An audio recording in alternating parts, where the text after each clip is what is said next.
A very good morning to my dear student. Hope you are fine and well. So welcome to my class.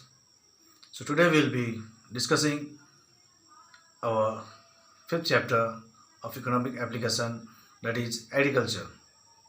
So the first section is over. So we are moving to our second section. So here we will study about the complete economic system of our country. So how the economic system flows, okay, the revenue of the government, the problem which is faced, okay, the impacts, the importance. So everything we'll study here. So we'll study section wise, okay, first section, second section, and all so on. Okay, we'll not compress together, make a burden, and we'll study. We'll not study in that manner. We'll study, okay, part wise. So in this section, so it is discussed about the agriculture, industry, as well as service sector. All the three sectors are explained properly, and whatever syllabus is there. So the syllabus is very important, and we will be moving, okay, towards the chapter through our syllabus only. We will follow the syllabus strictly. So here in the chapter, so we will study about the agriculture, role of agriculture, as well as the problems faced by Indian agriculture. So let me discuss about agriculture. What is agriculture? As you know, agriculture is the backbone of Indian economy. Agriculture is the backbone of Indian economy. It supplies the food for the large number population. It is the livelihood for the people. It supplies the employment also to the people. It supplies labor to the industry. The industries are also dependent on agriculture. It supplies labor as well as it supplies raw material to the industry also, as you know. So it contributes towards the national income of the country, because agriculture, if there will be a huge production, then what will happen? Then the income will generate, and income will generate means it will be within the country, and when the income is within the country, then what is happening? The national income is increasing. So it contributes towards the national income also. So these are the okay things we need to discuss about agriculture. Okay, and there are some problems also which we will be discussing in our today's topic. So let me continue. See here, source of livelihood. Agriculture, it is the source of livelihood. It supplies food grain to the large number population. The large number population is directly or indirectly dependent upon the agriculture. The basic needs for the food grains, for the food, it comes from the agriculture only. If the people will not get agriculture, can they survive? No, they can't survive. Sooner or later, they need to die. So people are completely dependent upon agriculture for their livelihood. Okay, next topic, contribution to national income. It contributes to the national income also. More the agriculture production, more contribution towards the national income. If there will be lesser production, then the lesser contribution towards the national income. So agriculture, it contributes towards the national income. The growth of the agriculture means the growth of the national income. If the national income is increasing, means the country is developing. Source of government revenue. It is the source of government revenue also, because the tax is paid. The tax, where it will go? It will go in the government's custody, government treasury, and once it goes in government treasury, means the revenue of the government increases. And if the revenue of the government increases, it is good for the country, because the government will utilize that money in the development of the country. Towards the development of the country, the government will use that money. So it contributes towards the government revenue also. Next, leading employment sector. Okay, leading employment sector. So agriculture, about one third of the country's economy, it comes from agriculture. Okay, so the large number of people are employed in agriculture. Large number of people are directly and indirectly they are dependent upon agriculture for their livelihood, for their income. So if the agriculture production is not so well, then they are going to suffer. If agriculture production is very very well, then it is good for them. It is good for the country as well, because the country is getting lots of budget in in the form of revenue, in the form of national income also. Okay, so here it is the leading employment sector, means the main employment sector. Provision of raw materials to industrial sector, as I have told. The raw materials supplied to the industry, it comes from agriculture only. So, agro-based industries. The industries those who are dependent on agriculture, they are called agro-based industries. So agro-based industries are also dependent on agriculture. So the raw materials from the agriculture it is supplied to the industries. The industries are completely dependent on agriculture. If the production is bumper, if the production is very very well, very good, okay, then the industry no need to worry. The industry will get all the raw materials from the agriculture sector only. And if the production falls down, if the cultivation falls down, okay, then the industries, agro-based industries, they need to worry. Okay, they will be in a great problem. So for the agro-based industries, our agriculture should be also in a better condition for the betterment of industries and for the betterment of the country. Next, supply of food and fodder. So it is interrelated to source of livelihood. It supplies food and fodder also. It supplies food for the people and fodder for the animals. Okay, so means total population of the country, they eat something. Okay, they eat. It is not that they don't eat. They eat. So total population of the country, they are dependent on agriculture. So the food grains supplied by the agriculture.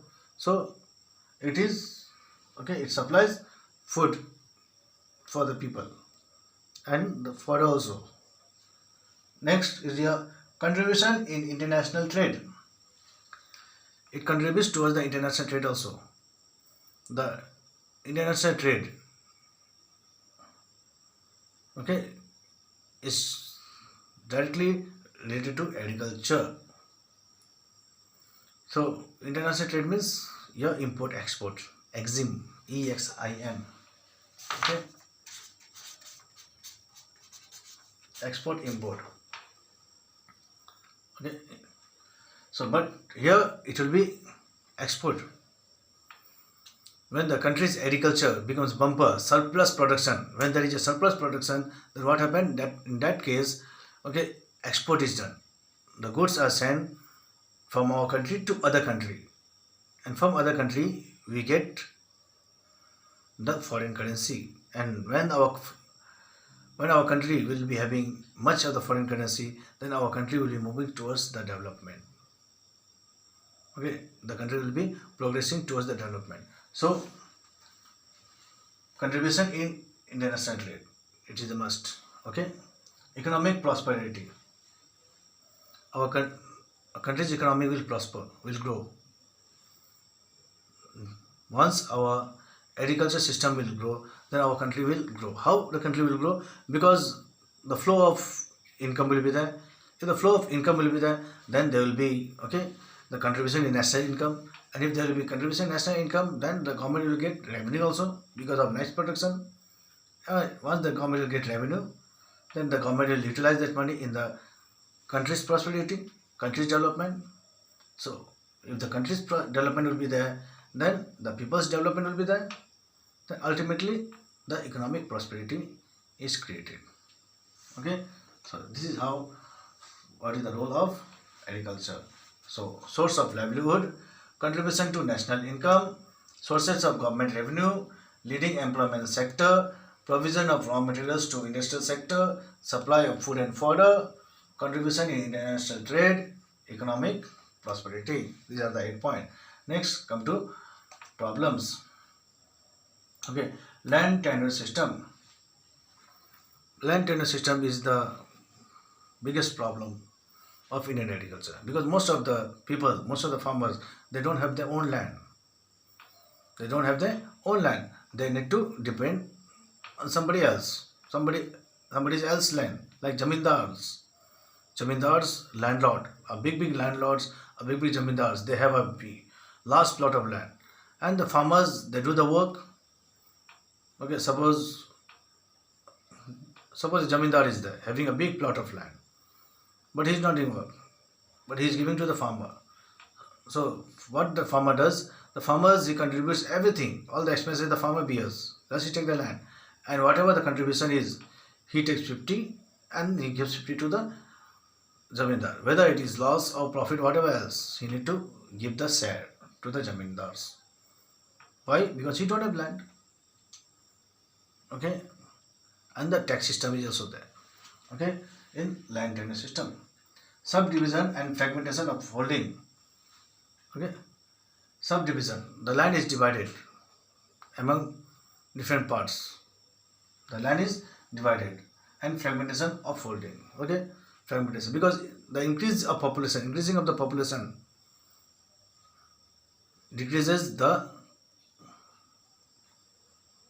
quantity of the land, means the size of the land. Okay, suppose a plot is there. Okay, see here, the land plot is there. Earlier just one person was there, but now, okay, one family, now there, now two son, this land will be divided among two, and two son will be having again one son, two more. So again this will be divided. See, earlier was full was there, after that 2 was divided, and after that again 4 divided. So this way it will be going on fragmentation. Okay, this way the fragmentation will be going on. The more the family increases, the more the land fragmentation will be there. Okay, and it is called subdivision or fragmentation of the holding, means land holding. So it is not good sign, because with this the production of agriculture decreases, because the size of the land become less. Once the size of the land become less, okay, the production also become less, because okay, take 1, 2, 3, 4. Person 1 will do agriculture, person 2 will not do, person 3 will not do, person 4 will do. So this part and this part gone, this part will not do any farming, only 1 and 4 will do farming. So earlier full was there, but now it is decreased. So in further, if person 1 will be having son, then it will be divided, this will also divide, this will be also divided, and this will be also divided. Again, take it 1, 2, 3, 4, 5, 6, 7, 8. Again, this is more divided. Again, this it carries on. Okay, it carries on. So this is what fragmentation of land. Okay. Next, inequality in land distribution. The distribution of the land, okay, is not so equal. The richer are becoming more richer by getting large plot of land. The poorer, they are becoming more poorer by not getting any land. The richer, they have a huge plot of land under their control. The poorer, they still suffering for the land. Means the land distribution is not done properly. Okay, the poorer, they still are the sufferers. The richer, they still are the gainers. Okay, instability and fluctuations. So in agriculture, it is not always stable. Okay, it fluctuates up and down. If there is a rainfall, then the production will be nice. But if there will be huge rainfall, then again it will be a flood. It will be a flood. Then all the production will go in vain. If there is no rain, again there is a drought. Means no rain, drought. Drought means dryness. Again, due to dryness, there will be no production. Okay, so instability. It is called instability. It is not so stable. Okay, when the crops will be very good, when the crops will be okay good, it depends upon the climatic system of the country. Okay, it totally depends upon the climatic system of the country. Orthodox farming techniques. Orthodox means old method of farming. Very old method of farming. Still, many of the farmers, they use the old method of farming. So, old method of farming, it is time consuming. Okay, it is production become less, as well as there is wastage also in old method of farming. Okay, so still people do old method of farming, and because of old method of farming, the work is very tough, and the production becomes very less, and moreover the expense also become too much because of old method of farming. The some of the farmers, orthodox farmers, they still don't try to opt the new method. They try to stick towards the old method only. Okay, the conservative mind. They have the conservative mind towards the agriculture. Okay, inadequate use of inputs. Inadequate use of inputs means the machineries, tools and all. Inadequate use means not used properly. Whatever inputs are there, whatever equipments which is supplied in the agriculture, it is not used in proper manner. It is not used systematically. Okay, this is the problem which is faced, because they are not so trained, they are not so skilled. If they would be highly trained and they would be skillful, then they would know the use of the inputs. Because they are not so educated, they are not so diligent, they are not so skilled enough, they are not so trained enough, they don't know how to use the inputs. Inadequate irrigation facilities means supply of water. Okay, the Indian agriculture, they are completely dependent upon the rainfall, the monsoon rainfall. If there is no monsoon rainfall, means the agriculture production is not known as. If there is a good rainfall, then agriculture production is very well. Okay, but the tube well system, okay, the canal system and all, it is there, but in very few places. It is not spread to all over the country. So this is the problem. Okay, supply water is the main problem. Miss irrigation facilities. Not all the farmers, they get this kind of facilities. Okay, and last, poor conditions of agricultural laborer. The laborer, they are very poor. Okay, they still suffer a lot. The government also, they don't take any action towards the labor. Their poverty. Okay, they take loan, and they can't pay the loan, and at last what happens? They commit suicide because of agriculture, because they are stick towards the agriculture, and they didn't want to change the employment pattern, and because of that also, okay, they suffer a lot, because they are completely dependent upon the monsoon system, monsoon season for the rainfall. If there is no monsoon, means there is no crops. So, okay, Indian farmers conditions are very pathetic, very poor. So, because of the poor condition of the labor, means they are, firstly, they are not so educated, they are not so skilled, they are not so trained enough.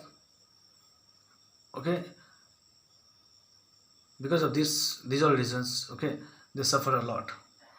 If they would be skilled enough, they would be trained, they would be educated, then they would implement the modern technique of production in a large scale. But because they lack these all things, the use of technique is not so well enough implemented, as well as the production becomes very less also. So this is what the problem is. So land tenure system means the landlord, jamindars and all. Subdivision means the land is divided among different sections. Inequality distributed land system, the land is divided unequally. Instability, the Indian agriculture is not so stable, means anytime anything can be happen. Orthodox means old method of techniques. Inadequate use of inputs, the inputs are not used properly. Inadequate irrigation facilities, the irrigation system the supply water is not so well, the poor condition of agriculture labor. The labor are not so educated and all. So this much for today. Here we complete our fifth chapter. Okay, so I'll be uploading the question answer of the previous chapter also. So be prepared for your test also. So very soon, okay, hopefully I'll be conducting your test on Saturday. Okay, if not on Saturday, then other day. So be prepared for your test. The test will be conducted for chapter 1 and 2. Okay, so hope you have understood this. So thank you for today.